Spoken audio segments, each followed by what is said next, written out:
Going good, brother. Can't complain, man. God is good, so we're good. Say, absolute pleasure to finally get you on the show, man. We've been trying to do this for a hot minute, and as we were talking about before the show, 3 full-time jobs of working full-time, being a dad, and running the podcast, stuff ends up happening, but I'm glad that we're finally able to do this, and I'm always one of those people that thinks that things happen for a reason, so, maybe if we had the conversation sooner, it wouldn't be what the conversation is going to be today, so everything happens for a reason, man. I hear that, man. 100% hear that for sure.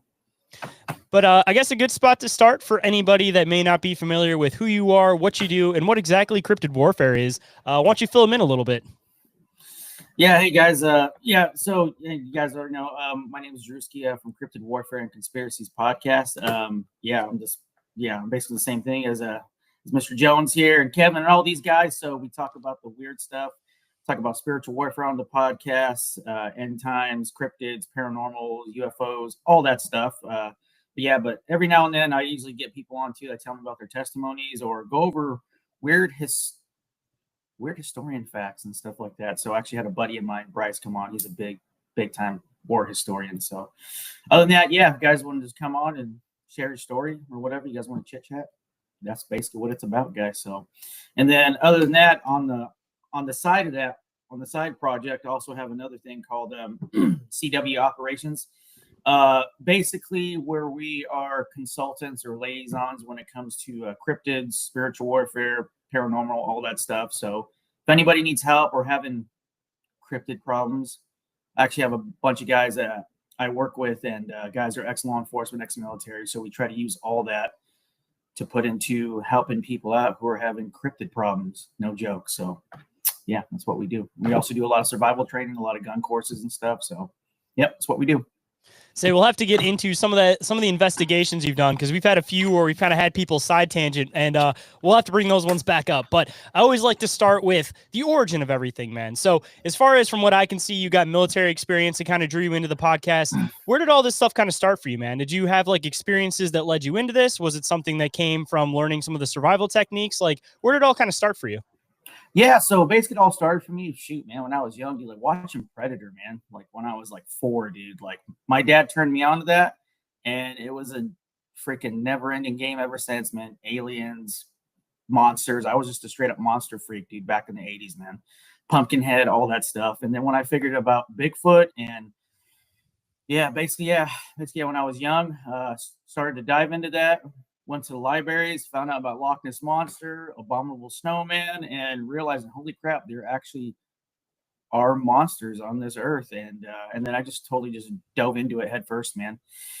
And then with the whole survival aspect and all that, my dad, he's a big time survivalist mountain man. Like literally, he goes out there every weekend, drop him off, come back for him in like 3 days, man. Like that's basically how he is. So he started to kind of show me the ropes and show me the trade. Shoot, man, when I was like 8 years old on up. So, and he basically showed me on like the whole survival aspect, backpacking, all that stuff. So, you basically just put all like the knickknacks and stuff that you need in your backpack, and you learn to survive with it. And then you also learn the hard way, what you need, what you don't need and stuff.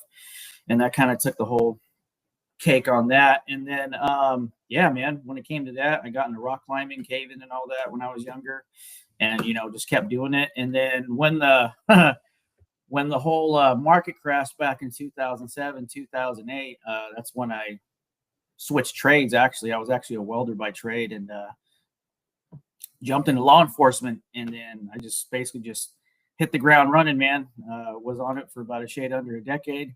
I was on SWAT for over 6 years, 7 years, did that for a while. And then I did a lot of protective custody. All kinds of stuff, man. Like helping out like trackers, find guys who are wanted, stuff like that. Escape convicts and stuff. So yeah, man, a lot of that played into it.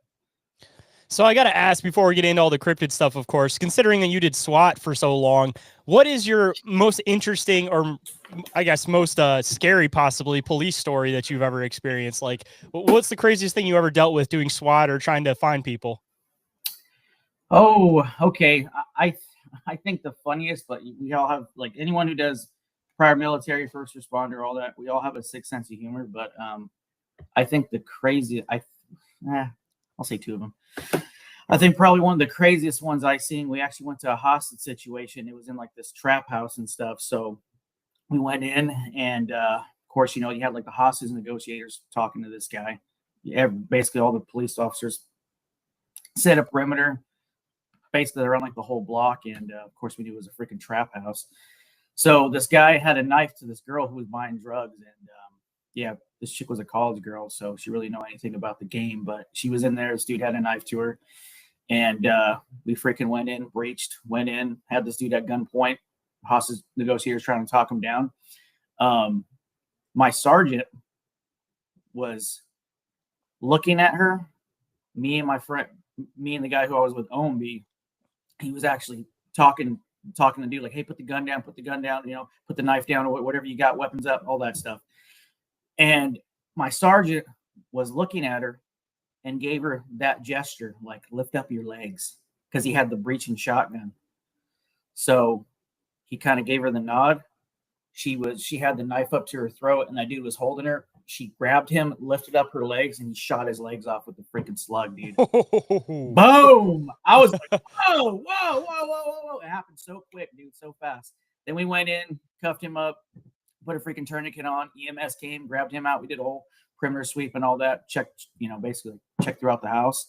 Yeah, man, that was like, hey, welcome to SWAT. I was gonna say, that's pretty hardcore, dude. Yeah, it was crazy, man. I'll never forget that. So, I mean, going from experiences like that, I'm assuming that some of the people that ended up joining your team may have been some of the people that, you may have worked with doing this stuff. Where did it kind of transition when you wanted to kind of leave that and start focusing on going after cryptids, kind of using the same tactics? Well, actually, man, I did all that in Colorado, and then me and my wife moved over here to Tennessee recently, about 9 years ago, somewhere around there. Yeah, so back there in Colorado, I was the only one who did that stuff, man. Go in the mountains, look for Sasquatch, stuff like that, because everyone thought I was nuts. So I kind of ran solo. But then when I moved here to Tennessee, my wife moved to Tennessee about like a month before I did. And then after everything was good to go, I actually met up with her. Well, at the same time she was here, she actually got really involved at this church that we go to now. And one of the guys she was talking to, and the wife, he was actually like the head of security at the time at our church. And he was a big time Bigfoot researcher, but he kind of kept it under the, basically kind of kept it quiet. But she was actually explaining to him like what I did, what my background was and stuff. And he's like, oh, cool, I want to have him on security. And then when I got there, I was like, all right, God, what the heck am I going to do? He's like, just, whatever doors are open, I'll jump into it. So he came and asked me on my first weekend, hey man, you want to join security? Your wife told me about your background. I'm like, yeah, let's go for it. And then a month went by, and one of the Sundays I saw him wearing like a Bigfoot hat. And I was like, hey bro, what do you know about old BF? And then he turns around. He's like, what do you know about him? I was like, oh, I asked you first, what's up? And he's like, come over here in this room. So then he just started telling me about all the freaking expeditions and stuff he goes on. And I was like, what? And he's like, yeah, your wife told me you did some stuff like that too, man. You want to go? I was like, sign me up, dude. Let's go. So, yeah. So then after that, I went on like my first sponsored cryptid hunt with him and like 15 other people. And then during the years of 2015 till now, I started to mold all the guys, basically vetting them on who they are, what they did, got to know them really good. So throughout all my years of living here, like every year I always add on somebody. So I kind of vet them for a little while. And then after I got, one dude, then I got 2 guys, and I got 3 guys and 4 guys. And then now we're up to a team of like, I think like 10, 13, something around there. So we actually got a couple more guys to vet. But now as a cohesive unit, we got guys who are ex-military, ex-law enforcement, bounty hunters. We got a girl. She's like a biologist. Yeah. So we try to get like the whole scientific aspect onto that, because half of these guys that came in, they were actually total straight up skeptics, but they liked survival. They had the same mindset I did. They like being out in the woods, testing themselves, testing their gear, and hey, we can carry guns too. Maybe shoot some. Let's go for it. So yeah. So at least for as far as these operations started going, I know I'm familiar with at least 2 of them, at least from the outside. I know that you at one point went and checked out this cavern that was on somebody's property, and I believe it was either Tennessee or Kentucky. And then I know recently you guys went on an investigation with Harley and with Riley and with Kevin and everybody. So we can definitely get into those. But going back into some of your earlier experiences, just starting off the team, what were some of the experiences maybe that kind of led into some of the people on the team maybe starting to believe in some of this stuff? Yeah, so one of like my best friends, Brian, his call sign's Podunk. He's been with me since the beginning, man. He's like a bounty hunter, military stuff like that, dude. Good dude, man. So on the team, he handles weapons and everything. So he makes sure all the weapons are good. He actually does the training for all the new guys that are coming on and all that. But he was with me on like my first run, and the other guy we had, Zook. He actually did like a lot of the intel, but Zook isn't with us anymore. He moved on and doing other things. But it was actually on that sponsored Bigfoot hunt I went on. So I say probably one of the crazy experiences that we had was this is the first time I ever got infrasound hit. So we were up in Kentucky. It's over at the Mammoth Cave National Park over there in Kentucky. And to get to this mountain island, I guess you had to take a ferry across. So you drove your vehicles on there like 3 deep. This ferry took you across the river, and then you basically go find like your camp spots wherever it's at. The problem is though with this ferry is that it starts at 7 in the morning and it ends at 7 at night. So you have a 12-hour gap. If something happens, you're on your own, and you got to wait until law enforcement gets there, park rangers, whatnot. So just out of curiosity, that area, I'm assuming there's nothing over there. Like you get ferried over there and it's just nothing. It's basically straight up mountains, and a river goes around it. And then you got a couple of old like abandoned houses out there. But other than that, it's just people out there just camping, man. Yeah, so there's no like general stores, nothing like that. No, like there's no supplies, you're out of luck, nothing. nothing. So so we're about I think it was like our second night we were there. Cameron was running the whole op, and me and the guys were there as weapons, basically as like security, make sure nobody gets munched on by freaking critters or anything like that. So we were driving up to the certain area of like the mountain island, and we ran across this SUV, but the doors were flung open on all sides, and it was pushed up against the freaking tree line and the trail. Well, what caught my eye was it had a baby freaking carrier on the floor facing us, but the back of the baby carrier was facing us, and the blanket and stuff were it looked like someone just ripped the door off and it was just like rummaging through the vehicle, right? So, we were like, hold on, stop. So everybody stopped, and we were like 3 vehicles deep. We had about 15 people on the hunt. So we all got out. We all kind of, got out, did like a perimeter sweep, making sure if there's anybody in there, if they were okay, whatnot. So we kind of, checked that out, and we didn't see anybody. So I went over to the driver's side to make sure no one was in there. Checked the baby carrier. Nothing was in there. We're like, man, this is freaking weird. So my buddy Cam got on his satellite phone, contacted the park rangers, told them what was going on, hit his GPS satellite, pinged it. That way they know where we're at. And so at the same time, I think this is about like 2:00 in the morning. Well, 15 feet behind me from the vehicle was a tree line, and there was a mountain that went up, and then on the other side of that was a river.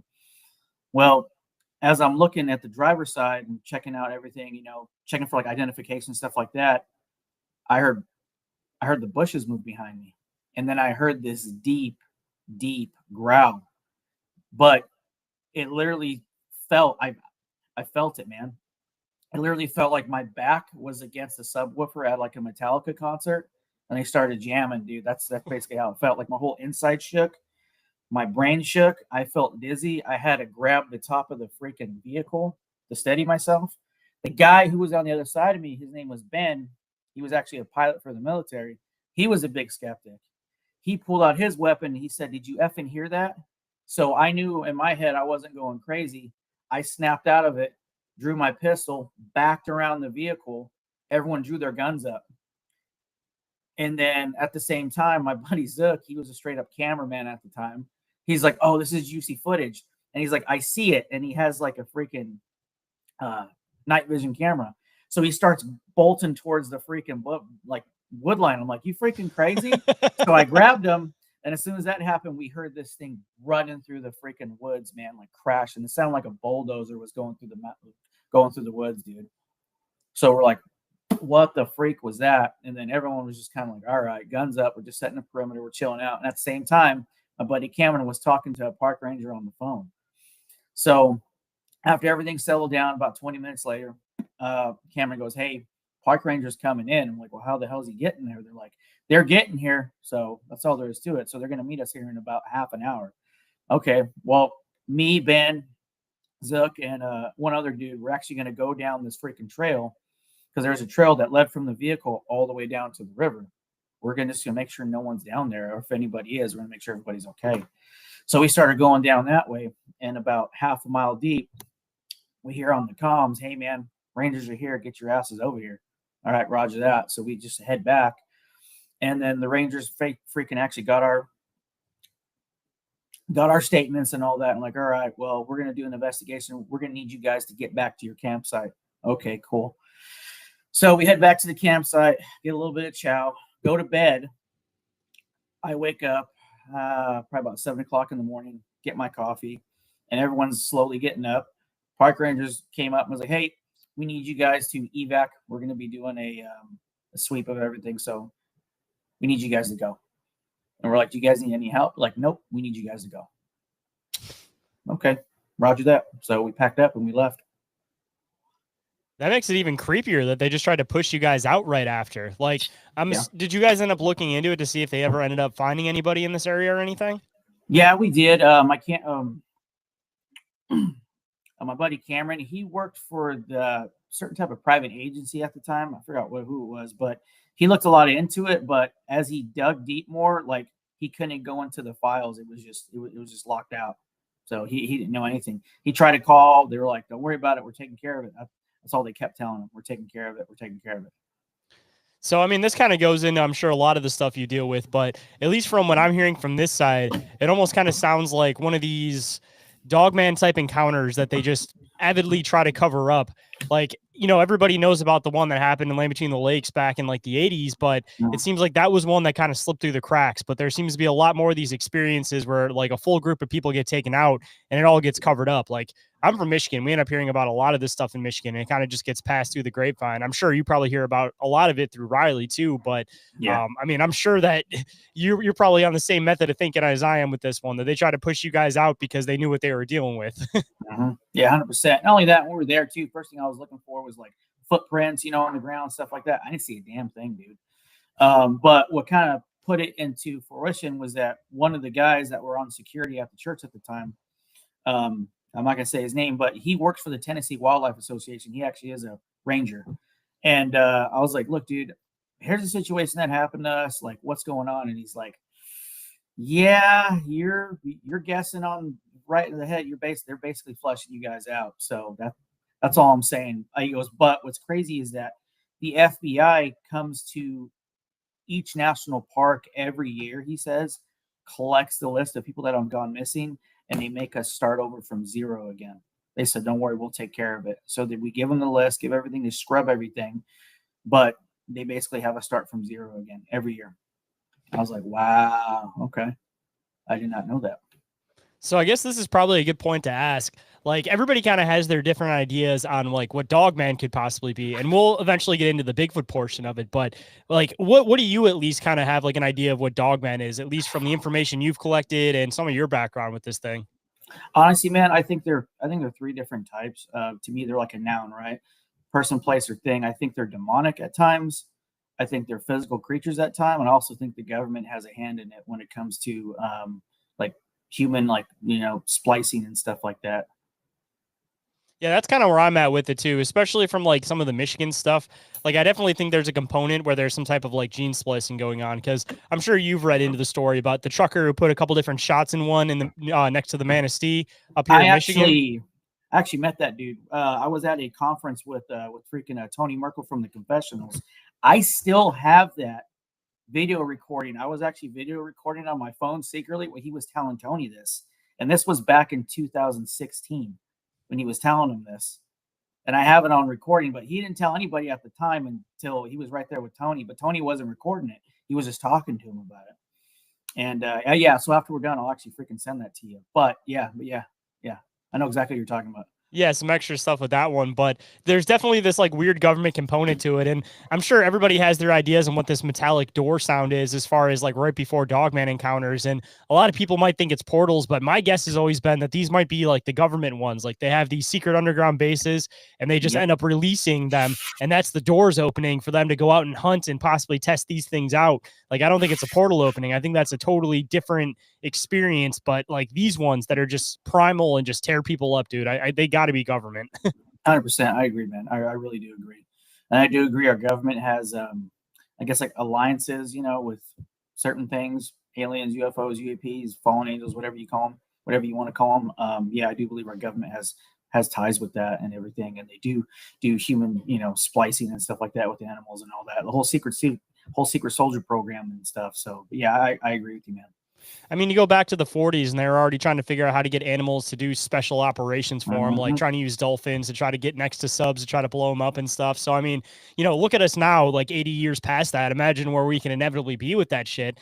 And the same idea goes as they had back in the day that, you know, if you drop this thing in this random area and it just goes and does damage, there's no drawback to you because nobody knows it was you directly. Like you drop this dogman into like a military camp and this thing goes rampant and takes out half the camp. They end up shooting it down. There's no ties back to you. Like it's almost like the perfect weapon because as soon as somebody goes and tries to tell these stories, most people aren't going to believe them anyway. So it just sounds like this thing that just gets stuck in folklore and you could just be running rampant on these bases, dude, and nobody had even realized what was happening to them.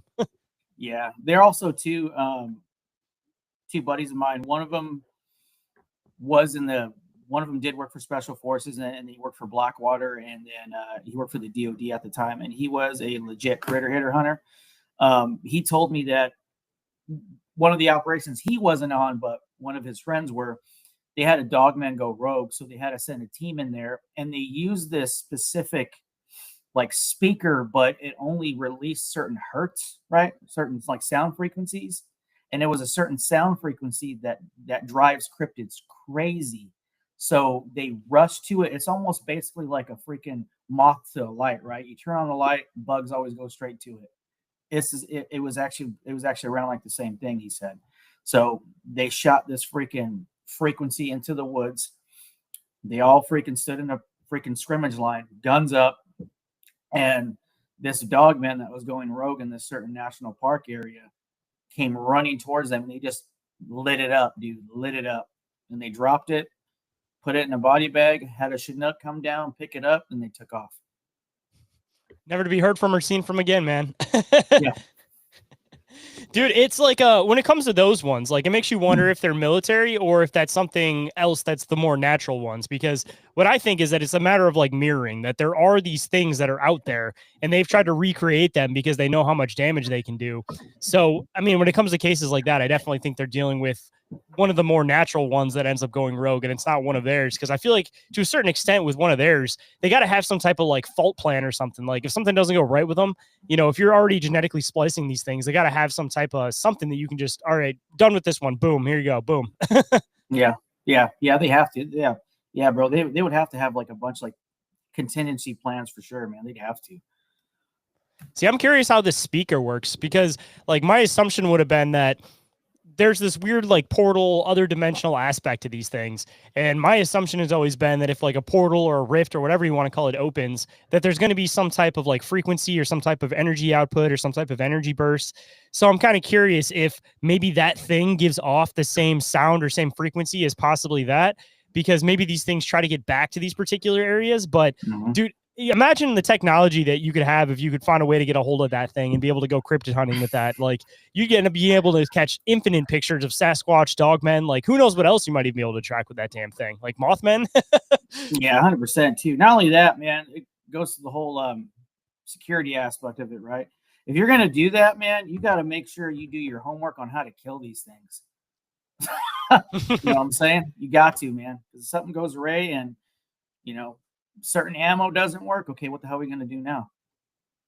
See, that's where you get into like the weird aspect of Dogman, where it's like the physical and then these like non-physical variants of them. Because that was the one thing I was going to end up asking you, man, is if you guys ever been in a situation where, you know, you guys are all it's got every single possible necessity that you could possibly need, but then you come across something that's beyond your capability of what you have. Like, that would be one of my biggest fears, man, coming up against one of these dogmen, is if you're coming up against one that's physical or something that's on a whole other level. Because if you got this rampant dog thing chasing you and your ammo doesn't do anything, like, what do you even do in that situation, you know? Yeah. So we with me and the guys, we have like this thing called like a contingency pyramid, right? So lethal force is last, straight up last. So first of all, we have to try to see if it's spiritual, right? So we have our pocket Bibles, we freaking have our anointing oil. We start praying out loud, right, to see if it does anything. Okay. And if it don't, then we start to go for the physical aspects, right? How do you deal with an animal? Their senses, eyes, nose, mouth, ears, stuff like that, right? So bear spray, cayenne pepper, flashbangs, CS gas, pepper balls, shotguns, stuff like that. And then you go into more like, okay, if this is more of a both spiritual being and a physical being, okay, bust out the silver ammo just in case. Who freaking knows? You know, we just totally just like work our way up the pyramid. Have you by chance ever had to like get to that point on any of these operations so far? Like, of course you've come across some stuff. Have you ever actually gotten to the point where you've ever had to like let a shot out at anything? Oh, 100%. Yeah. So we haven't had to get to the silver bullets yet, or like freaking like, or like flamethrower, or what was it? Oh, you got a flamethrower on deck. We do. Yeah. We do. Yeah. We do. Is it one of those boring flamethrowers by chance? It is, yeah. Like one of my buddies, he's one of the guys on our. He does comms and all that, but he's actually got one. Like, it shoots out about a good 30 feet. So I've never known anybody who actually has one, so that is awesome. That I actually now connect to somebody who's actually bought one of those things. That's crazy. Yeah, not in a bad way, in a good way. Yeah. But other than that, man, the only thing we've done is like, you know, so I always set up, I guess, like alarms, what you used to say. So I always set up like flashbangs. Like, Harley can tell you about that, and Kevin, because one of the guys tripped off the flashbangs on this last hunt we went on. But anyways, yeah. So that's what I do. I always set up like stages. So if we're in a high area where there's dogmen and Bigfoot, of course, I'm always going to set up flashbangs as like a perimeter. But I also do it too for bears, for people who are out there living off the land, you know, from like, you know, like mountain people, whatever. But anyways, yeah. So that's like our first thing. So, and then, yeah, and then this one time, I have like a rule of thumb: I will never go on a cryptid expedition without less than 5 guys. I'll never do it. So I learned the hard way. I only went with 3 guys because of the whole scheduling conflicts with the guys on my team. So there's only 3 of us that went. T and Wee Wee is what we call him. He's a little dude, good guy. Fitting name, I guess. Yeah. So we went to this place called Mountain City, Tennessee. It's at the northeastern tip of Tennessee, where that and like the Carolinas meet. So this lady got a hold of us, and in the area, in like that little town, there's like a lot of homeless going missing, a lot of animals getting killed and stuff. So we met her out there. She actually pointed out, drew us out a little map of where we had to go. We had to go up like this logging road, and that's where like a lot of the homeless were going missing at and dying and stuff. So we talked to a couple PD guys out there and like, hey, be careful out there. There's a lot of weird stuff that happens. So, how long are you guys going to be out there? We're going to be out there for probably about a night, maybe 2, but a night. Like, okay, well, after you guys are done, check in, and that way we don't go searching for you guys. Okay, cool. Roger that. So we went there up this logging road, drove the truck as far as it can go, and we hiked in a little ways. Then we set up camp. Well, I wanted to try out like these high-pitched alarms at the time. Not flashbangs, but high-pitched alarms. So I set up a good 50-foot radius around our campsite. Then after that, we set up camp, started cooking and all that. And then probably about like 12 o'clock at night, we're like in this holler, mountains on all the sides. And we're like in the bottom of this holler. And then probably about 12 o'clock, we start hearing this thing coming down the mountain, hearing rocks roll, branches break, but slowly and methodically. So one of the guys, Taylor, who has the flamethrower and who's in charge of comms now, he was actually a skeptic at the time. He's like, Bigfoot's, part of my language, bullshit. All these cryptids are bullshit. You know, Coming from people the guy with the flamethrower. So at the time, when he went, all he brought was his AR, one magazine, his pistol with one magazine. Like, dude, you ain't even loaded. You're not even kitted up. So he's like, ain't nothing out here. I'm like, okay. So anyway, so as this thing was coming down the mountain, Wee Wee was actually in his tent, chilling out. Me and T were out there stoking the fire. I'm all kitted up. He's kitted up with what he has. And we start hearing this thing come down the mountain. And T goes, "What the hell was that?" I was like, "I don't know, man. Just keep listening." And then we keep hearing it come down the mountain. And then we hear it start walking across like the dirt path. So it stops about a good 120 yards out. And we hear it. Everything's just dead quiet and we hear it. Well, it stops just outside of our AR lights. So I said, screw this. I threw my freaking nods on, night vision goggles. I couldn't see much because there was so much brush, so much crap. I couldn't see a damn thing. So we're just sitting there, guns up, just listening. Well, at that time, the perimeter alarm behind me goes off. On the south side, it goes off. The problem is with that is I have to physically go over there and reset it. So we told Paul, hey, our perimeter alarm is going off, but there's something on the north side of us. Keep an eye out. He goes, all right. I'm like, hey, bro, you got your comms on? He's like, yeah, we're good to go. Cool. So me and Taylor go over there to the other side where the alarm went off, reset it. At the same time that happens, the north side goes off of where we're hearing that thing come down the mountain. So we hear Paul, hey, get over here quick as you can. So we go hauling ass over there. And we start hearing things running the perimeter, like literally like running, like bipedal running, breaking branches, running through the leaves and stuff. And we can't get a beat on it. We're just, just watching, listening. And then we're hearing almost like not samurai chatter, but breathing chatter, like, like that running. And it's making that noise. Taylor's almost starting to lose it.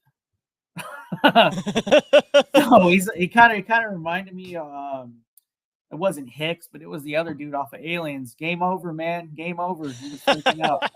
But yeah, so after that, to me, they were just checking us out. They were actually just testing like our perimeter security, stuff like that.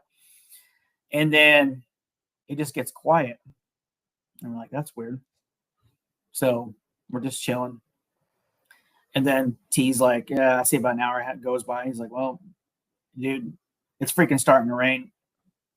I'm going to go in my tent. I'm like, all right, cool, man. Yeah, we'll do that. So he goes in his tent, starts to sleep. I go in my tent. I leave it open. I get in a prone position with my AR out, and I'm just listening. And I have like my night vision on. I'm just listening, just watching, just pulling security. Well, I kind of start to doze off. And then when I doze off, I wake up, I think about like a half an hour later. Fire's out because it was raining. And then I hear on the left side of me something going, but it was Taylor. He got out of his tent and he was throwing up bad. So I got up, freaked out, like, Taylor, you good? He goes, I don't know, man. Something happened. Next thing I know, all the alarms go off. All of them on all sides go off. And we start getting rocks thrown and bushes shaking. I said, pardon my language, I said, fuck this. I picked a tree trunk right where I heard the noise from, and I just laid 5 rounds. Boom, boom, boom, boom, boom, boom. And these things just take off. And I grabbed Taylor, and as the alarms are going on, I'm like kind of yelling at him. I'm like, what happened? What happened? You good? He's like, I don't know, man. He's like, I woke up to something moving outside the perimeter alarm right where my tent was at. And I heard a whoo. And next thing I know, I'm getting dizzy. I feel like I'm going to throw up. I get out, and that's when I start blowing chunks. And then that's when you come out of the tent. And that's when all this shit happens.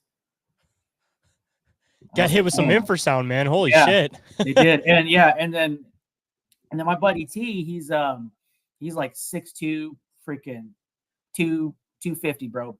Big lumberjack guy. So in my opinion, how predators attack, they go after like the biggest or the weakest. But I figured, they were gonna attack his ass first to get him out of the fight, and they're gonna work their way down. That's just my thought. But after that, we freaking set the alarms up. Paul's out pulling perimeter. We go back. We did not hear anything the rest of the night. So we wake up early. We tell Paul, hey, get up. Start cooking breakfast. Wee is what his name call sign is. So he starts cooking breakfast. I'm like, hey, me and T are gonna go out and check out the perimeter alarms and beyond that, because we heard these things coming in last night. We're gonna see if there's any footprints or anything like that, or trails and whatnot. They're like, yeah, okay, cool. So we start going, working our way through there, and you literally see a pathway that came up to our perimeter alarm. One of them on the south side. It looked like a 4-wheeler made a path through the brush, through the freaking trees, and we followed it all the way up to the top of this peak, and we looked, and it was nothing but the Appalachian Mountains, dude. So, that's basically, that was it, man. So we just packed up, and we didn't see any footprints. We tried to look for hair on the branches, nothing. So I don't know, man. But what do you think you guys were dealing with that particular night? If you had to just make a rough guess. If I had to make a rough guess, I would honestly think some like juveniles, some Bigfoot, honestly. Just getting curious more than anything. Yeah. Because that is like my last rule, is to kill one. The only way we would actually kill one is that if it physically came at us and started attacking, 100% dead to rights. But the thing is, too, is you have to take into the equation, it's not the one I can see I'm worried about, it's the ones I can't see.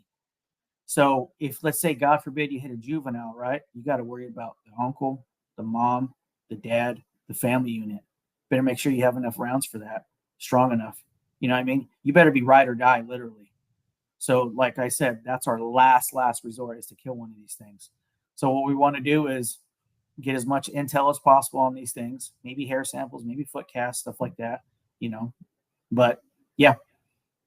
I definitely have appreciation for the way you guys do your research as far as the Sasquatch stuff goes, because, talking to a lot of people, it seems like these things are a lot closer to people than a lot of people give them credit for. So that's one of those things that it's like, if you kill something that's a Sasquatch, like, you don't know what the repercussions of that could possibly be. Like you said, even beyond the family, even like mentally to yourself, if you end up feeling like you killed something that is human-like at the end of it. But, there's a lot of like researchers out there that think that the only way to be able to prove Sasquatch's existence is by collecting a body. And I'm glad that you guys don't have that mentality, because it's good to have the tactics when it comes to dealing with this type of stuff for the sake of safety and for being able to document things properly. But on the flip side, you don't need to have the sled of trigger as far as, shooting these things right off the bat. Like, if you really want to learn about these things and discover them, it's not through killing these things and dragging a body back. But on the flip side, I will have to ask, though, when it comes to dealing with like dogmen, a lot more of these like aggressive type beings, I feel like a lot of people are kind of shoot first, ask questions later. And I mean, I don't feel like I would be any different when it comes to dogman, because these things more often than not are coming directly at you. If they're coming at you, they're not, just kind of checking you out from a distance. Yeah, 100%. I agree with that. And what really helps out too is like all the guys I got on my team, like I said, are ex-law enforcement, ex-military, bounty hunters, or hunters even. And they know the repercussions on what it is on taking a life. They know the after effects of it, and they know what damage it can cause. So that's why, when I try to vet these guys who carry and stuff like that, like, you really have to know like what the hell you're doing. And of course, I'm not going to say everything we've done and vetted people was 100%. There's been a couple of guys I've actually had to kick off the team, because they're freaking trigger happy. They go on like John Rambo, like, dude, this ain't a game, man. This is straight up like, we go in there, research, do what we can, but you can't get killed, man, on an accident, on a shooting accident. Our number one thing is safety, man. And that was the one thing that I was really, really proud about, was when Riley, Kevin, and Doc and everybody and Jessica went on this hunt, and Harley. That was like my number one thing, was to go in and come out the way that we came in. You know what I'm saying? Make sure everyone's safe, everyone's good to go. They had a good experience. We came in, we left, we did our thing, we're out. But it's just the main thing is just the whole life process thing. I want people to realize these things aren't just animals. There's something else that we have no idea what they are. And we have to treat them with respect. But if it comes between me and them going home, I'm going home. That's all there is to it. Oh, yeah.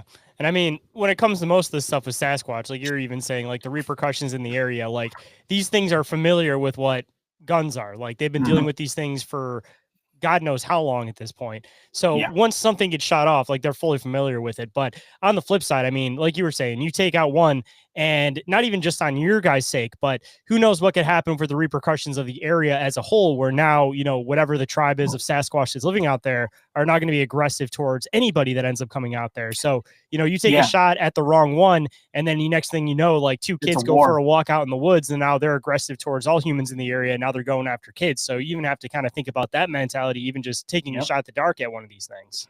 Yeah, 100%, man. To me, it's almost like a ripple effect, man. You throw a stone in a pond, it ripples out, dude. Not only that, you also got to worry about you also have to worry about like the neighborhoods that are around the area. You know what I mean? Because we go in there, do damage, we leave, we're good. They're not, because they're living there. You know what I'm saying? Mm-hmm. You know, there's just a lot of aspects that you have to think about. Yeah. So I'd love to get into some more of your experiences. I know we've touched base on a little bit of Dogman, a little bit of Sasquatch. I'd definitely love to dive some more into those. And just for the sake of hearing the backstory of it, I'd also love to hear about the experience that you guys had when you guys went and checked out Farrah's cabin in, what was it, Kentucky or Tennessee?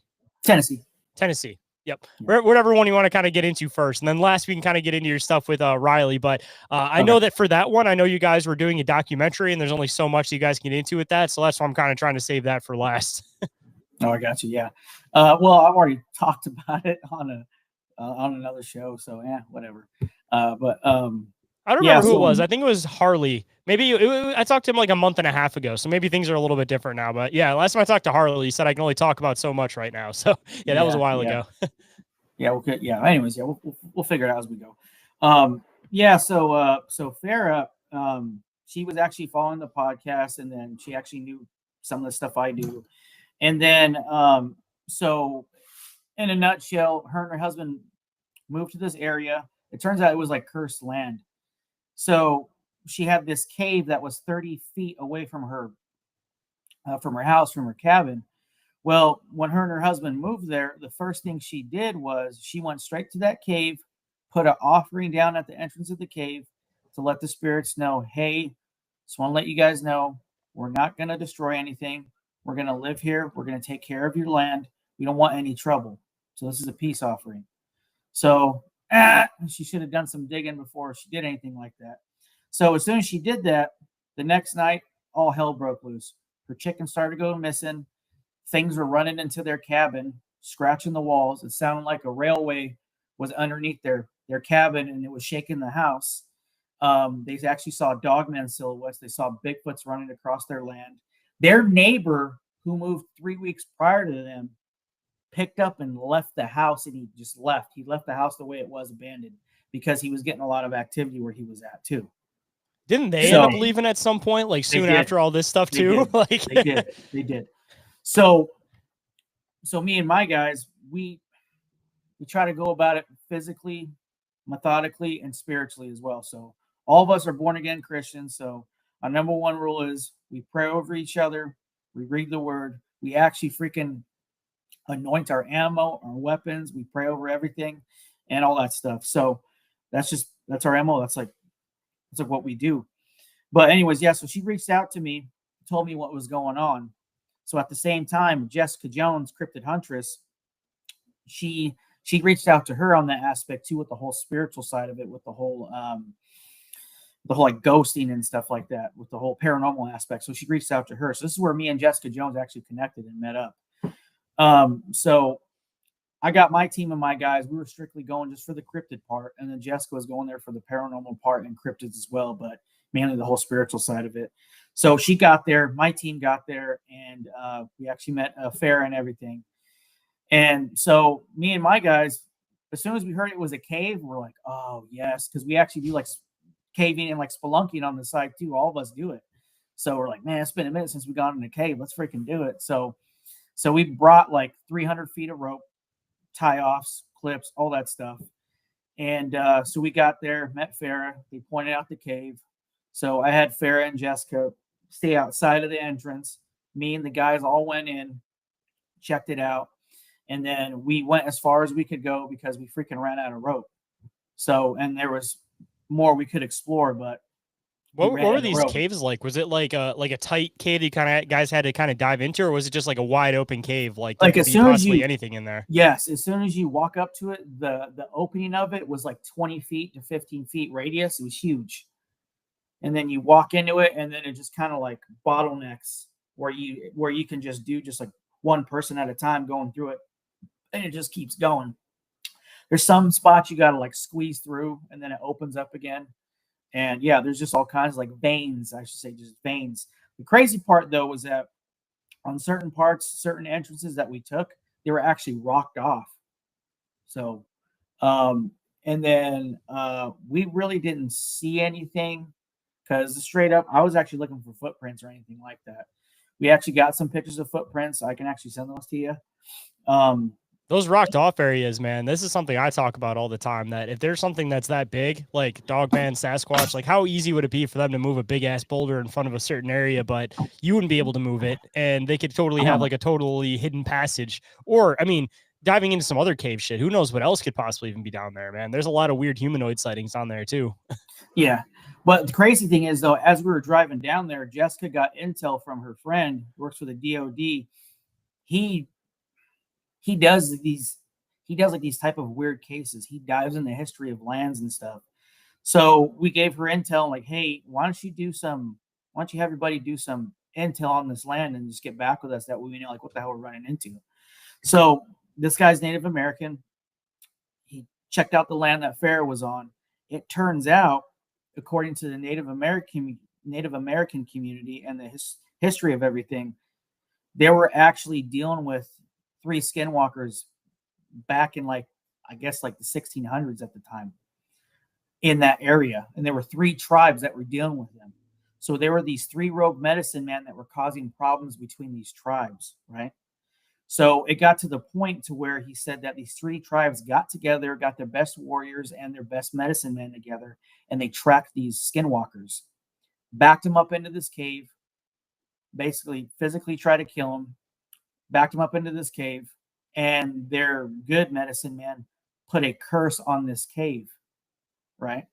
It almost sounds like poltergeist, but the only way those skinwalkers spirits could ever get out is that if someone makes an offering at the entrance of the cave. I had a feeling that was going to come So back what full happened? circle. Freaking Farrah put an offering at the entrance of the cave, and then all of a sudden all hell broke loose. So anyways, yeah, so speeding up to that, the first night we really didn't see anything. We were checking for Bigfoot, Dogman, stuff like that. Didn't really see anything. Farrah and Jessica were back there doing their paranormal stuff. They caught on their camera, I don't know what it is, but it shows like if there's like a spirit there, it shows spirits, right? Or whatever. It shows like lines. I don't know what it's called. But they had like their EOD reader and all that and all kinds of stuff. So they were picking up all kinds of spirits going in and out of the caves and stuff. And I was just there, me and the guys were there just for the physical stuff. But we didn't see squat. But on the second night, they took us to another area that was across the field, right where their neighbor was at, and they had a deeper cave. So from what she stated was that she saw, and the neighbor saw, creatures running from cave point to cave point across the field, going through the brush and all that. They were just running back and forth, and shadow creatures and stuff. So we're like, okay, cool. On the next day, we're gonna go hit up that cave. So the next day comes around, we get all our gear. Poe Dunk and a couple other people and Jessica go do some recon at that other cave real quick to see where it was at. They come back, me and the guys gear up, get our ropes and whatnot, make sure everything's good to go. We go over there, get dropped off, hike up to that other cave. We tie off to a tree, and it's literally okay. Have you ever seen that movie called The Gate? Yeah. Okay, that hole, that's what it looked like. So we had to tie off to a tree, and I'm like, oh my gosh, if what the scary part that freaked me out was if we tie off to this tree and it's straight down, bro, we actually had to like rappel down. So if we come back and the rope's cut, we're completely screwed. So we had to make sure there was somebody on the outside doing comms to Jessica and everybody back there. If something happens, they can come back, throw a rope down for us and get us out of there. I wanted to make sure we're good to go. So we all freaking rappelled down, and then we started to see tracks in the cave. So they were like, they almost looked like coyote tracks, and then almost looked like bear tracks, and then certain weird tracks. Well, we started following those tracks, and it led to a dead end. So then we freaking turned around, came up to a Y, turned left, and as we started going, we actually started to pick up on the tracks again. And then it came to a point to where the cave was getting so not like so tight and so narrow that we were kind of had to like turn sideways to kind of keep moving.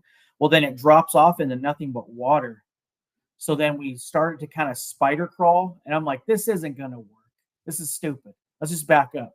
So as we're backing up, I drop down, and one of my best friends, Podunk, goes, "What the hell is that?" And we look up, and I shine the light, and we see this rake-looking shadow creature poke its head out and go back because the trail, the freaking trail of the cave started to get so narrow, and then it curved like that. It was about a good 20 feet off, and then it started to curve. It kept going. There was water there. We couldn't keep going. So I was like, what the hell was that? So I pulled out my pistol. Well, I break the Appalachian rules. I start to whistle at it. Just to see if it poke its head out again. So all the guys pull out their suppressors and their guns, and they're looking. And I got my pistol out. My buddy Brian's got me because I'm hanging off the edge where the water's at, and I'm looking. I'm going, see if it pokes his head out again to see if we can get confirmation on what it is. Only reason why we got our guns out is because if it starts coming our way, we're going to start laying hate and then cause a collapse, and then it is what it is. But whatever. So after that, it kind of poked its head out again, but we had another guy there, Taylor T. You hear him on the camera. He's like, because he was actually back in the stack doing perimeter security, and he turns and he sees me whistling, and all he says was, "It's on camera." He goes, "I saw that. I fucking saw that. I saw that." And then we're like, "All right, this is getting too hairy. Let's just back up." So we're like bottleneck, man. We can't go anywhere. So we start backing up, and then as we're backing out, we're like, "Screw this. Let's just go back. We can't do anything. I got a feeling something's gonna happen. Let's just get out of here." Like they're trying to corner you guys or something, you know, like the ones like blocking the entrance or blocking that way so that you guys maybe go deeper or go a different direction. Like, you know, if these things are working in small numbers, dude, they use the idea of almost like in 300 where you dwindle people down to a small little alley and then you start taking them off one by one. Like, I think these things were trying to flank you guys. Something like that. Yeah. So the good part was, though, is when we're in there, we were dropping cam lights about every 10 feet. So if we need to haul ass out, we can see where the glow sticks are at. We can just get out of there. You know what I'm saying? So that's what we're doing. We're going freaking frontal assault, getting out of there, backing out. And I was pulling the rear, had my pistol up, kept looking. And I kept hearing like rocks moving just outside of my light, moving. Each time we stopped, it stopped. And then we keep moving. And then I hear freaking rocks moving. And then the problem was that as soon as we got back to the entrance of the cave, we had to climb back up. So I told the guys just start going. So I pulled perimeter security with my pistol, and the guys started slowly going up. And then I was the last one, put my pistol in my freaking war belt, started climbing up, and then I started hearing like a little like. So then I radioed Brian. I was like, "Hey, start pulling me up now." So everyone starts pulling up, dude. And I'm just like trying to go as fast as I can. And we finally got out of there. So, So that was that. And then we followed more tracks. We went back to the vehicles, and it was getting late at night. There were more tracks that led out from this cave deep into this holler. And we looked on the freaking maps on GPS, and there was nothing around it. It was just nothing but just fields and nothing but forests, right? So like, oh, this is good. So we start tracking it. So we're following these footsteps and this trail, and we go about a good 3 to 4 miles deep, and we run into this old abandoned barn. It was like a 3-tier barn, man, about ready to collapse almost. Well, these tracks lead into that barn. And I'll send you the video of that too, because the whole time my buddy Zook, he's just recording everything. So I have two guys, one on one end of the freaking barn, one goes on the other side. That way they could see both sides, like, you know what I'm saying? So me and the other guys, we go in and we just start clearing the barn out. Well, there is a opening on the side of the wall where the tracks go underneath and go out. And that was that, man. Like, it just went deep into the woods. Like, okay, we're kind of running out of light, running out of batteries. Like, let's just head it back. So we go back. Like something trying to lure you almost. Yeah, or like lose us, or just get us away from. To me, it almost felt like it was luring us away from where everybody was at back at Fair's house. Because at the same time that was going on, Fair was getting a lot of action. Because I feel like if these things are leaving footprints, it's probably intentional. Like, I don't think these things would have left footprints if they weren't trying to draw you guys out somewhere or lead you guys in a trail somewhere, you know? 100%, man, 100%. So at the same time that was going on, Fair was hearing all kinds of crap at her house. So her and Jessica, man. So yeah, that was going on with that. And then we got back, and I'm like, look, here's the deal. We're gonna literally pray over your house. We're gonna pray over you guys. We're gonna pray over this freaking cave entrance. We're gonna do what we can do, and then we actually might need to send a medicine man out here to do his thing at the entrance of this cave. But you gotta stop. You gotta stop tampering with this stuff because it's freaking way over your head. Well, she kept doing it, and then it got so bad where these entities were trying to get in the house. So her and her husband packed up and left. They straight up like try to sell the house first, or they just like straight up leave just out of curiosity? Because I haven't talked to her since before this actually went down. Because I had her on the show right before you guys were about to come out. It was like a week or two beforehand. Yeah. Well, it turns out, I guess, her husband was applying for all these other jobs. He got it right at the right time, and they basically just up and left. Boom, they're out.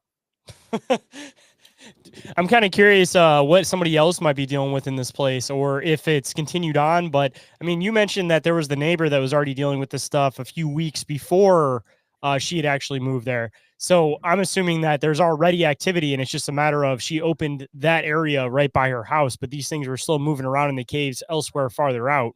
Yeah. Who knows, man?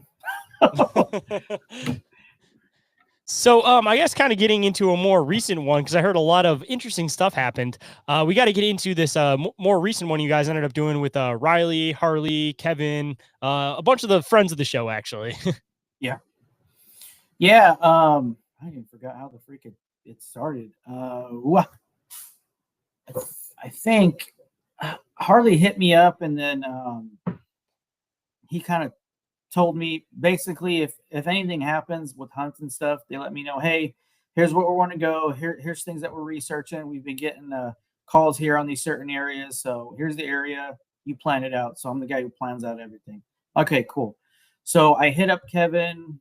All the guys and my guys, and we're meeting at this area at a certain time. And so we all meet at I forgot where the hell we're at.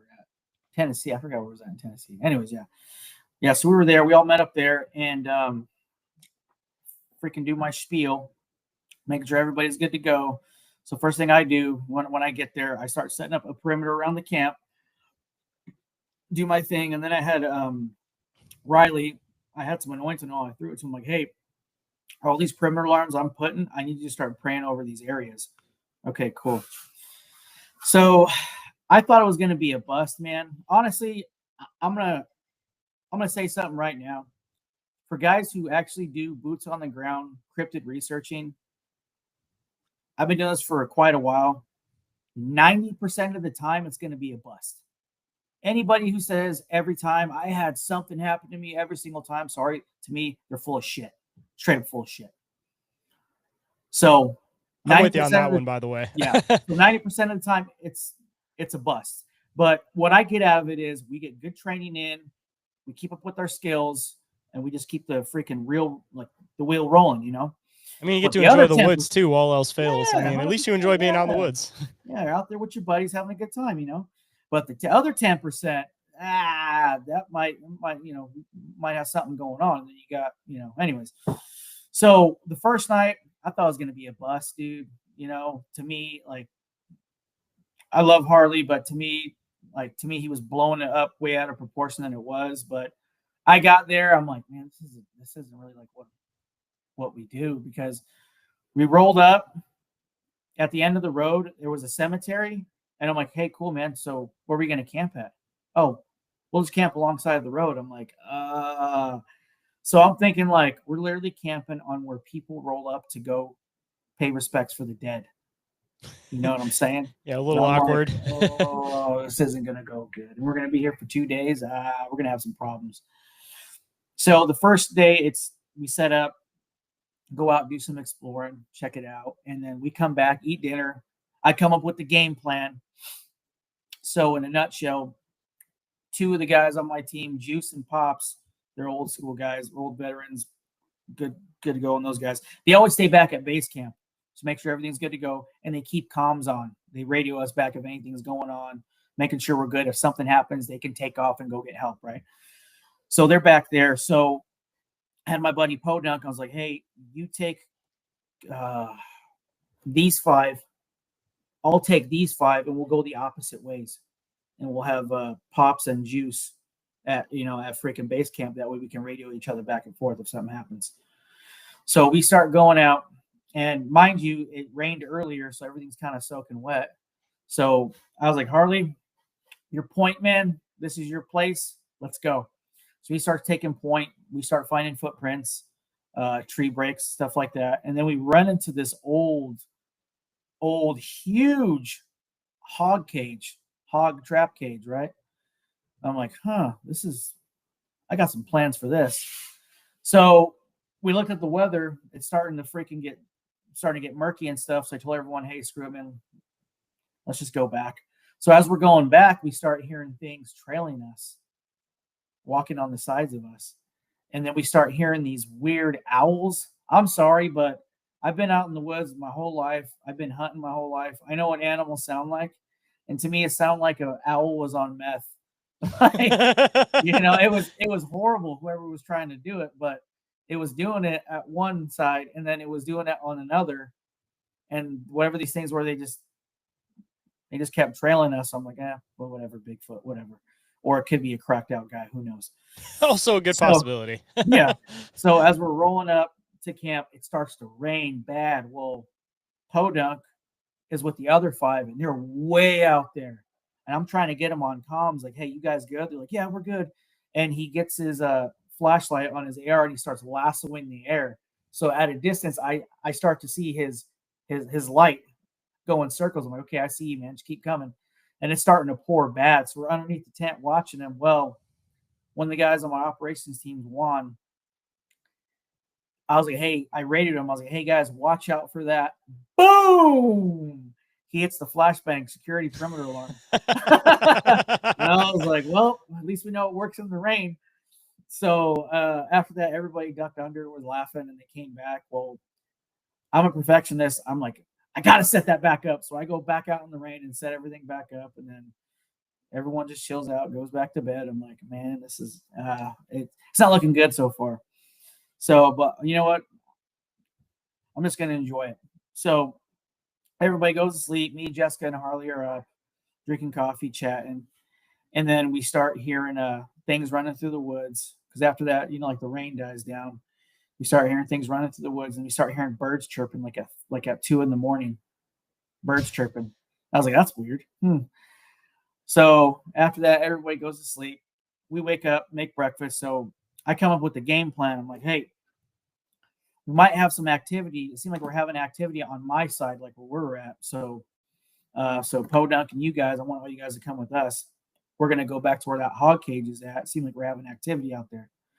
So I try to think outside the box. So they kept asking me, how are you going to bait these things in? I was like, I'm working on it. So Doc got me on camera on this, but I get blood. I'm not telling you how I got it. I'll tell you after. I get blood and hot dogs, and I make like a chum raisin out of it, right? So what we do is we started like at 9 o'clock at night. We go hiking all the way down to the freaking hog cage. And Podunk and Wee Wee, they're at base camp. They're gonna catch up with us later because they're doing something else with freaking Pops and Juice. So anyway, so we're in radio contact with them. So I tell everyone to fan out, just watch my back as I'm setting up this trap. So I stick my bait on that hog cage. Well, I tie a freaking fishing line from the bait to a tree that's connected to a flashbang. So if anything grabs the bait or moves it in any way, that flashbang is going to go off and we'll know something's there. So after I set it up, I tell everybody, hey, we're going to get in a good like direct line of sight that way. So everyone heads out about 50 yards out. And so, you know, I'm already saying it. Screw it. Who cares? Sorry, Doc. Sorry, guys. So anyway, so after that, I have everybody settle down. We're actually next, like the stream that's 50 yards out away from the trap. And I say, all right, guys, lights off. So everyone does lights off. Well, one of the guys who does Overwatch for us, Juan, he's got like an infrared heat vision monocular on him. And Harley's got it. And I'm like, Harley, all I want you to do is just keep focus on that trap and that bait. That's all I want you to do. I go, Kevin, I want your gun up behind me. You and I are going to be pulling perimeter security just in case anything comes up behind us. He's like, okay. So we got guns up, just listening. And then we start to hear branches breaking and stuff and something run across the stream on the other side of the cage. And then I tell everyone, quiet, quiet, quiet. And we're listening. And then next thing I know, I hear Harley going, oh, shit. Oh, fuck. Oh, shit. There's fucking two of them. And I'm like, nah. I was like, Riley, get the camera. Look through it. So Riley gets it. And he's like, oh, my God. Oh, my God. There's two of them. I'm like, bull crap. Kevin, look through it. And Kevin goes, yeah, my man, there's two of them there. I don't know what they are, but there's two of them there. And they're looking at the bait and they're looking at us. And I'm like, okay. And I was like, hey, TT Bubbles, who's on our team. She's one of the girls on our team. I'm like, look through that. And she looks through it and she's like, yep. Yeah, Drew, there's freaking two of them. I was like, okay, cool. So we just wait. And then as Harley's still watching it, they hear us. And I get like my laser and I start shining it over there. And they're kind of watching it and they're just looking at us at the same time. Well, what he says, one of them goes behind, starts to slowly back up, goes behind the tree and just disappears. And the other one is just standing there, just kind of swaying, just looking at us. And I'm like, this doesn't feel right. So I'm on the comms trying to call, Brian and Wee Wee. And it's chatter. It's coming in like bad. Something's messing with our freaking like electronics. Because before that, we could hear clearly for the past day or two. We can hear clearly back and forth to base camp. And all we hear is, hey guys, we're coming. But sounds like something's trailing us. So what happened was, as that one disappeared, it took off back towards them. And then as comms are breaking up, I hear Brian say, hey bro, we're heading right to you. Just hold on. And I hear him at a distance, like just coming. And then that other one takes off. Right where the second one was running, it takes off. And then 2 minutes later, I hear, hey guys, we got one on each side of us. Something's actually walking with us. I'm like, it's all right. Just keep coming. And then, so then after that, they finally reach us. I'm like, so what happened? So, like, yeah, man, as we're on our way to you guys, freaking, we hear these two things trailing us. I'm like, those probably the two ones that we just saw 5 minutes ago. And they were like, what? And I was like, yeah. And then I'm like, hey, let's go over to the freaking trap and look at it real quick. So we look at it. Nothing's touched. Flashbang's still good. So I get a freaking cam light, which is a glow stick. I break it and I put it right on top of where the freaking bait was at. I'm like, okay, here's what we're going to do. I go, we're going to split up into 3 teams. I'll take Kevin and Doc. I'll go straight that way to where those entities were at, where they took off at. We'll go right over there. I go, okay, B, you and Harley go across the stream to where we heard that first one running across the stream. You guys go wait over there. I go, the rest of you guys hang back to where we're at before. And we'll create like this diamond formation and just keep the bait and stuff in the middle. And we'll just see what happens. So we freaking do that. Well, as that's going on, like 5 minutes goes by, we start to hear the guys that were over by the place like we were at the first time go nuts on the radio. Hey guys, we're going. We gotta go. We can't do this anymore. We gotta go. I'm like, well, what the hell's going on? So like, we gotta go, and they take off, man. They literally take off. So I'm like, shit, man. They took the infrared camera and the night vision. Damn it. So they freaking take off. Well, it's just me, Kevin, Doc, and then Harley and Podunk out there. So we're like, well, I guess we'll just hang out. Whatever was over there, whatever was spooked him. So we start hearing something walking up the stream, and then it cuts in, and I hear brush moving, and it goes straight to the trap. Well, as I'm chilling there, and I'm looking, I'm thinking I'm having bad eyesight. Well, Kevin gives me confirmation. He's like, dude, is that glow stick moving? So it looks like the glow stick is like something has like a Harry Potter freaking wand and is going like that with it and playing with it and stuff, right? So I was like, I don't know, man. Ryan Podunk has another point of view. He comes on, he's like, dude, that effing glow stick's moving. I'm like, guns up, push forward. So we start pushing forward, and everyone gets up, and just me and B just start going freaking forward, and that cam light drops. Boom. And we go running up to the trap and looking and, checking around for everything. I'm like, this is nuts, dude. And I picked the cam light up off the freaking floor, and I'm looking, and I'm like, yeah, something grabbed it. Dude, you're actually the second person that I've had talk about something messing with their lights. The last time, I don't think it was anything like squatchy, but he was talking about how he set up these lights around the perimeter of his camp, and there was just some type of small beings that started moving them around and like shaking them around and like throwing them around and stuff like that, dude. Like, talking about curiosity, man, and also something horrifying. Like, you set these lights out to try to either one, make a path, or to try to make a perimeter. And the curiosity of these things just comes and messes with that before anything, of course, because if they see something that's glowing in their habitat, of course, it's going to be the first thing that draws their attention, the same way that it's the first thing that draws your attention. So kind of funny. It's like a catch-22 on that one. You never really trust your trail back, especially if you're in an area with possible tricksters. 100%. So with that going on, as we went down, I actually used spray paint, like white spray paint, because you can't take that off. So I put it on the opposite side of the tree. So if we're running, we can see the spray paint about every 20 feet on the trail that we're running. So that was the only reason why Juan and all those guys got back so fast, because of how we were spray painting the trees. So yeah, like I said, I learned the first and second time, don't leave up duct tape, like fluorescent duct tape, or don't leave up cam lights, because they take them. So going back to that Kentucky thing, that's what I did. I put up fluorescent duct tape, and as we're heading back, all the duct tape was gone.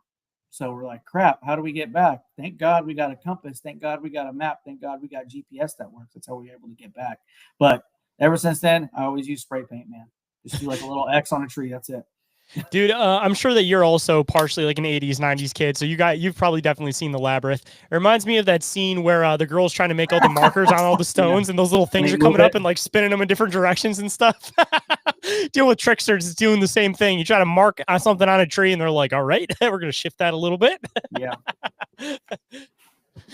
But I guess before we run out of time completely, man, for anybody that is possibly wanting to get into some of this stuff, especially considering how awesome you've made these stories sound, as far as like wanting people to people want to get out there and actually try to experience some of this type of stuff. I want you to try to like lay down some groundwork for people. Like, if anybody wanted to get into this, or they wanted to take the right steps to get into this, doing this type of stuff the correct way, how might somebody get into doing this? Honestly, man, first off is yourself, dude. You have to. There's been a lot of times I brought people out and they were a nuisance and they were a liability because they weren't in decent shape. Okay. They didn't test their gear. They didn't break in their boots, all that stuff. If you guys want to do this, man, break in your gear, go walking, test your gear. Honestly, if you guys want to go out, cryptid researching and all that, and you guys got certain gear, load your backpack down, get on a treadmill, and walk every freaking day. Okay. Learn about medical, learn about first aid, because those things you're going to run into more than anything. If you have a weapon, learn your freaking basics, learn your laws of where you're going. Yeah. always prep and plan. That's the main thing is your head, man. You go out there, is your wits. So it doesn't matter how much gear you got. If you can't use that freaking head of yours, you're freaking useless. So that's the first thing I'm going to say, is just prep and plan and take care of yourself and get in decent shape. And also let people know where you're going. If I go on an ops, I always prep about a good 3 months out. So I let people know where I'm going. I get grid coordinates. I talk to law enforcement there. I know where the hospitals are at, park rangers, whatever. The more intel you can gather, the more better off you're going to be. The saying is luck favors the prepared. So it's all about the mindset, man. And also try to find some like-minded people. Never go out with the team less than 5. I learned the hard way because if something happens, you go out by yourself, you're on your own. Or if you have 2 people, you and one other person, well, something happens to you, they can't leave you. There's a saying called 2 is 1, 1 is none. So like I said, have the minimum of 5 people on your team that have the same vision as you. Because if you don't have the same vision, that's where conflict is going to come in. And then you guys ain't going to go anywhere. But other than that, have fun and be safe out there, man. You guys got any questions? Hit me up. Oh, yeah. And I mean, today we've covered Dogman, we covered Bigfoot, we've also covered possibly some cave dwellers. With a little bit of time that we do have left, because I know you have to get off for an interview and stuff. Is there any other bizarre things that you have come across in your investigations that you'd like to talk about a little bit? Oh, yeah, we'll go. Yeah, we'll go. It was, I think it was, I don't know, but I think it was Bigfoot, but it was when I was in law enforcement. When I was actually on this TAC team on SWAT, we had to help like the county, the local law enforcement, a couple 3-letter agencies track this certain inmate down that escaped in the mountains of Colorado. So we basically surrounded him on a certain mountain area and we're just squeezing him in. So we actually had these, man, I really wish I would have gotten into the certain type of part of law enforcement, but they're these teams called like the escape teams. So they teach these guys how to hunt humans, basically, how to track all this stuff, like in the depth stuff. So we were pulling weapons for these guys who were tracking. That's what we did. So this dude had the dogs. Everyone was spread out. We actually freaking caught the scent of this dude, and it was pushing like nighttime. So we were actually gaining on this convict. And as we were heading up the mountain, we actually had our nods on, and we were hearing things trace us on the left side, and then my partner was on the right side. I mean, he was hearing something tracing up. So we're in like a diamond formation. So you got your point man, the tracker above him, your freaking assault weapons, and your medic and stuff, and everybody lays behind that. So as we're going up the mountain, we're all hearing this stuff. What the freak is that? So our lead guy was like, "Hey guys, on 3, I want everybody to stop. 3, 2, 1," and everybody stops. Well, we hear them on both sides make an extra step, so they stop. Well, we're like, this is bull crap. We're calling in the chopper because he actually had choppers at the time, circling the area, seeing if they can find this guy. So they called in to HQ over there, down inside the mountain. I'm like, hey, we need a helicopter above this coordinate where we're at. We'll lasso you with the laser. So they're lassoing him. We got guns up, just listening. And we're like, hey, we need you to look with the spotlight in this area, or if you see anything in infrared or anything like that. And they were like, nope, we don't see a damn thing. I'm like, you sure? And they're like, yeah, because every time we're walking, we're hearing something on both sides of us walking with us. You don't see animal life, nothing. They're like, no, start walking. Okay, cool. We see you guys on IR drone and the helicopter, but we don't see anything on the left or right side of you guys. We're like, that's weird. Huh. So we finally get to this guy, bring him down. He's freaking out, saying he's hearing all kinds of weird noises in the mountains and stuff. So then as we're leaving, we had a three-letter alphabet agency have us sign some papers and do our reports. And then we go back to the precinct, check our weapons in, and then captain needs us to write our reports on everything from when we started to when we got back to the precinct, right? Cool. So I wrote down everything that happened, who, what, when, why, or how, right? The same thing with everybody else. Next thing we know, the captain kicks back our papers. Hey, rewrite it again. Well, what's wrong with it? Write it again. That's the one thing I hated about him is he never tells us what was wrong with it. He'd tell us, rewrite it. Yeah, because he doesn't want you to specify which part, Yeah. So we're all like at the table, what the frick does he want us to write? So we kept writing it. He kicked it back like 4 times, dude. And he finally came in. Look, add this in, leave that out, go home. We're like, well, that leaves on what was freaking on the noises that we were hearing. He's like, exactly, leave that out. Hurry up, let's go. I want to get home. And we're like, And that's when I really like, oh, this stuff's insane. Yeah. So see, like I've always said, man, that I don't think it's necessarily like this giant cover up. I mean, there's probably some organizations that specifically deal with this stuff, but overall, through general smaller groups dealing with this type of stuff, I don't think it's so much that they're like maliciously trying to leave this information out, but rather it's just like a part of the report that they just don't want to have to deal with or don't want to have to put more information into. Yeah, it's just all right, step by step, here we go. It's not some big cover up. It's just a matter of not wanting to deal with additional details of a report because that'll open up a whole other investigation and report on what was going on out there. 100%. Not only that, if this report goes back to court, right, you got to stand up in there. The lawyer's going to destroy your ass, dude. So what's this about invisible beings that were you on something, Mr. Drewski? No, I was not, sir. And then it's just a heyday. Dude, that's like same with a lot of these military accounts too, where like people are seeing stuff when they're on watch, watching a base, they start seeing stuff out in the woods. It's like, all right, you had a normal watch night. You don't want to fill out the paperwork. What are you talking about? Yeah, exactly. What are we talking about? Yeah. Yeah. You didn't see anything out there. I mean, there was no people, nothing happened. So you didn't see anything, right? Yep. So that was when I learned about OPSEC, man. Just say what's real and just keep the spooky stuff out and talk about it amongst your peers. That's about it. Makes you wonder how much awesome stuff has been left out though, man. Like imagine how much you could dig into with military stuff. Like this is why people have such a hard time with this shit, is because it's like, it's there. You can read in between the lines, but if the words aren't there, it's like you don't have anything to work on. So it's like so close, but it drives you crazy, man. Yeah. Matter of fact, this recent podcast I just dropped today, one of the guys named Johnny Nitro, he was actually a sniper in special forces, and he got into a conflict with the jinn out in Afghanistan. Actually, funny story. He's a buddy that I've been trying to go hunting with the past few weeks, and he's just been having stuff pop up with work. So that's funny. I actually know exactly who that guy is. Well, I tell you what, because I got something coming up in October. We're trying to plan for it, so you're welcome to come along, man. I was gonna have him and Riley go out with us, so you're welcome to come along, dude.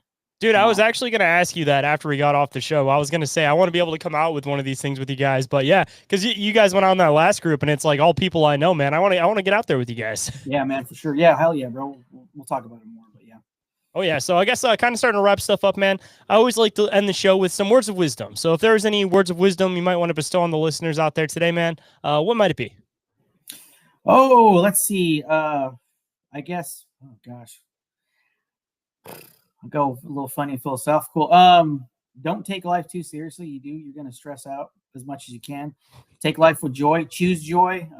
It could always be worse, if you're passionate about something, run with it, man. Don't care about what anybody says. Just freaking run with it.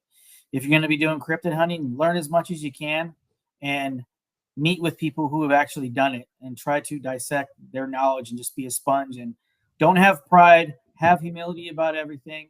That's number one thing. If you have humility about everything, you will go far in anything you do.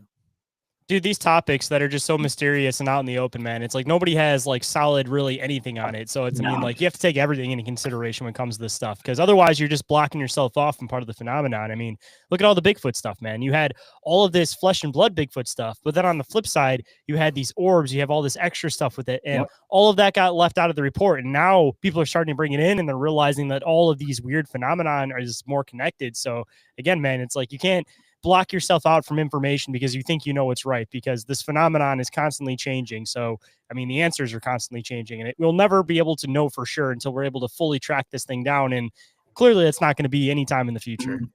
Yeah, 100%, man. And we're actually all part of the same team. UFOologists, cryptozoologists, paranormal investigators, we're all on the same team, man. And, we can't, the more and more I'm doing this, the more and more I realize I have no idea what the hell's going on. You and me both, man. Trust me. And if anybody wanted to come and find any of the awesome work you're doing, find your podcast, any of that stuff, even contact you on the internet about, possibly needing some help or sharing some of their own stories or experiences, where might people be able to find you, man? Yeah, man, I'm very heavy on Instagram and Facebook. Just look up Cryptid Warfare. Also, if you need to get a hold of me to be, if you guys got any prayer requests, you guys want to be on the show or just chit chat, Instagram as well. But shoot me an email, cryptidwarfare@gmail.com. That's cryptidwarfare@gmail.com. Or if you're having critter problems or anything like that, you guys want us to go check out, investigate certain areas. You guys need any help, any tips or anything, or if you want to tell me some stuff, I'll be 100% the sponge, man. Teach me. Hit me up at cwoperations17905@gmail.com. Well, man, I appreciate you making the time to come on today. I'm really looking forward to next time, and hopefully it won't be so long in between because there's a lot of stuff I want to dive into with you. But you got to only do so much for the first conversation because you don't want to get too heavy with it. But next conversation, man, we're gonna get deep. Sounds good, man.